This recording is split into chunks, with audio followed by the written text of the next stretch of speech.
मंडल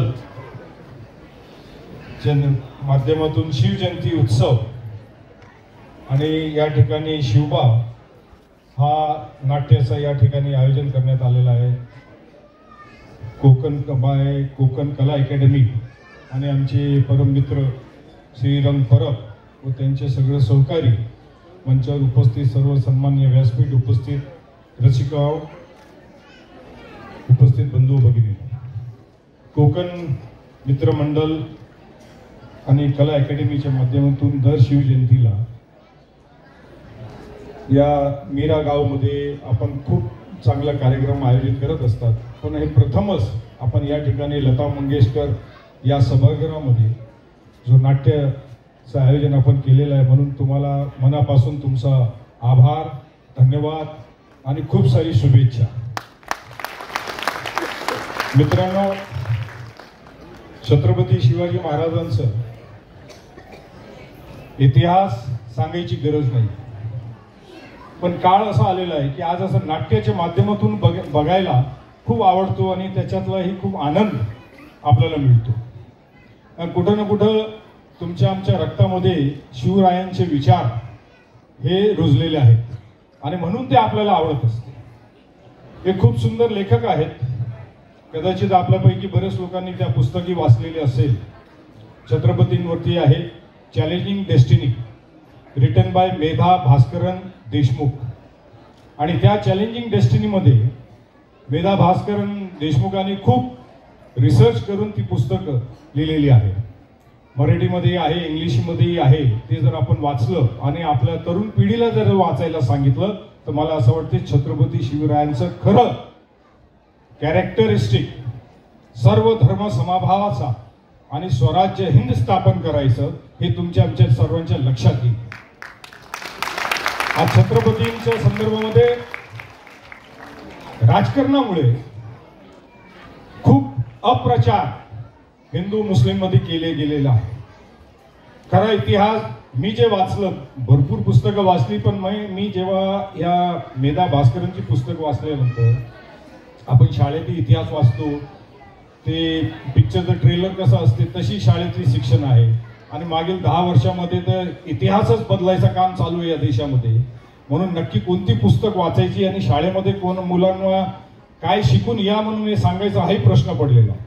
पण हे ज्यावेळी मोठमोठे ऑथर्स खूप रिसर्च करून पुस्तकं पब्लिश करतात आणि त्याच्यावरती कोणी भाष्य करत नाही किंवा आक्षेप घेत नाही, त्याचा अर्थ त्यांनी केलेलं रिसर्च हे अत्यंत खरं आहे। आणि म्हणून आपण आपल्या नवीन पिढीला अशा प्रकारच्या ऑथर्सची पुस्तकं वाचायला सांगितली पाहिजे। आपण त्या चॅलेंजिंग डेस्टिनी जर आपण वाचली तर आपल्याला त्याच्यात दिसेल आज जो कुणबी आणि मराठा हा जो वाद चाललेला, मी वाद म्हणतो का हे निर्माण केलेला वाद, तर त्याच्यामध्ये छत्रपतींनी कसं महाराष्ट्रामध्ये शेतकऱ्यांना जागा कसण्याचं काम दिलं, जागा दिली, त्यांना कुणबी बनवलं, शेतकरी बनवलं, आणि तोच मराठा समाज कुणबी आहे। हे आमचे बंधू इथे उभे आहेत विदर्भाचे, जे कुणबी विदर्भ म्हटला जातो, कोकणातही म्हटला जातो, मराठवाड्यामध्येही म्हटला जातो। आज ते निजाम बादशाहकडचं जो काही 57 लाख लोकांची कुणबीचे प्रमाण मिळाले, ते निजामकडे कसे काय आले, पण ते छत्रपतींनी क्रिएट केलेले आहे। ते कुणबी शेतकरी कोणी बनवला? छत्रपतींनी फक्त या राज्यात दिलेलं नाही, हिंद स्वराज्य स्थापन केलेलं नाही, तर या राज्याला दिशाही दिली। हिंदू मुसलमानांची खूप विषय बोलला जातो का छत्रपती मुसलमानांच्या विरोधात होते। आपण त्या पुस्तक वाचली तर तुम्हाला दिसेल की छत्रपती कधी आदिलशाहीच्या बाजूने लढत होते, कधी कुतुबशाहीच्या बाजूने लढत होते, कधी मुघल सल्तनतच्या बाजूने लढत होते।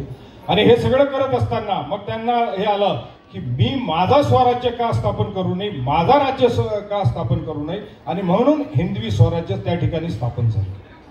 आणि हे करत असताना त्यांच्यासोबत जे आपण नेहमी म्हटलं जातो की मुसलमानांचे विरोध होते, कल्याणची घटना आपल्याला सर्वांना कल्पना असेल की कल्याणच्या सुभेदारांची सून ज्यावेळी कल्याणवरती चढाई केली आणि कल्याणच्या सुभेदाराची सुनेला ज्या अर्थी छत्रपतींच्या समोर आणलं गेलं, तर त्यांनी फक्त त्यांच्या पायाकडे बघून हे सांगितलं की माझी आई जर तुमच्यासारखी सुंदर असती तर मीही तेवढा सुंदर झालो असतो।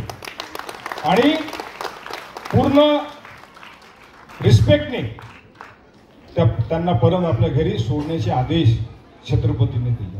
हे बऱ्याच वेळा आपण ऐकत असतो, पण मी आज तुम्हाला एक यादी या ठिकाणी वाचून दाखवतो, जे छत्रपतींच्या सैन्य दलामध्ये जे मुसलमान होते. सिद्दी हिलाल आहे ना, 2 मिनिटं बोलू ना. सिद्दी हिलाल घोडदलातील सेनापती, सिद्दी वाहवा घोडदलातील सरदार, सिद्दी इब्राहिम शिवाजी महाराजांचा अंगरक्षक, लष्कराचे हजारी फोंडाचे किल्लेदार, नुसखान बेग स्वराज्याचे पहिला सरसेनापत, दौलत खान आर्मर प्रमुख, मदारी मेहतर महाराजांचा विश्वासू सेवक. मदारी मेहतर तर आपल्याला कल्पना आहे का नाहीये? आग्र्याच्या किल्ल्यामध्ये जेव्हा छत्रपतींना तिथनं काढलं आणि स्वतः जाऊन त्याच्यात राहिले, माहितीये का नाही? शामत खान आरामाचे अधिकारी, सिद्दी अंबर वाहवा हवलदार, हुसेन खान मिया, रुस्तम जमान, दरिया सरंग, इब्राहिम खान, सुलतान खान, दाऊद खान, इब्राहिम खान, तो खानाचे प्रमुख, असे भरपूर सैन्य छत्रपतींच्या सोबत होतं. सांगायचं तात्पर्य हे की त्यावेळी धर्माची लढाई नव्हती, त्यावेळी राज्याची लढाई होती आणि सगळेच त्यावेळी लढाई लढत होते आणि एकामेकाच्या राज्यावरती आपला राज्य स्थापन करत होते. पण इतिहास जसं जसं काळ बदलत चालला आणि आता तर व्हॉट्सअप युनिव्हर्सिटी चालते, रील्स चालतात, फक्त 10 second decides the history of this country and decides the future of this country. हे तरुण मुलांना विशेषतः सांगायचं आहे की हे रील्स आणि व्हॉट्सअपच्या युनिव्हर्सिटी विश्वास करू नका. छत्रपतींना जर खरं नमन करायचं असेल आणि शिवजयंती तुम्हाला आम्हाला साजरी करायचं असेल तर छत्रपतींचा इतिहास हे वाचलं पाहिजे आणि आपल्या जीवनामध्ये त्याचा उपचार करायला पाहिजे आणि सर्व धर्म समभाव हे आपल्याला आखलं पाहिजे. तरच जाऊन आपण बोलू शकतो की छत्रपतींनी स्वराज्य स्थापन केलं होतं, आम्ही त्याचे रखवालदार आहोत, या देशाची घटनेचे आम्ही रखवालदार आहोत. ती खरी नमन आपण छत्रपतींना करू. शिवजयंतीच्या निमित्ताने, नवीन वर्षाच्या निमित्ताने आपल्या सर्वांना लाख लाख शुभेच्छा. श्रीरंग परब साहेब, तुम्हाला आणि तुमच्या सगळ्या सहकाऱ्यांना खूप सारी शुभेच्छा. धन्यवाद. जय हिंद, जय महाराष्ट्र.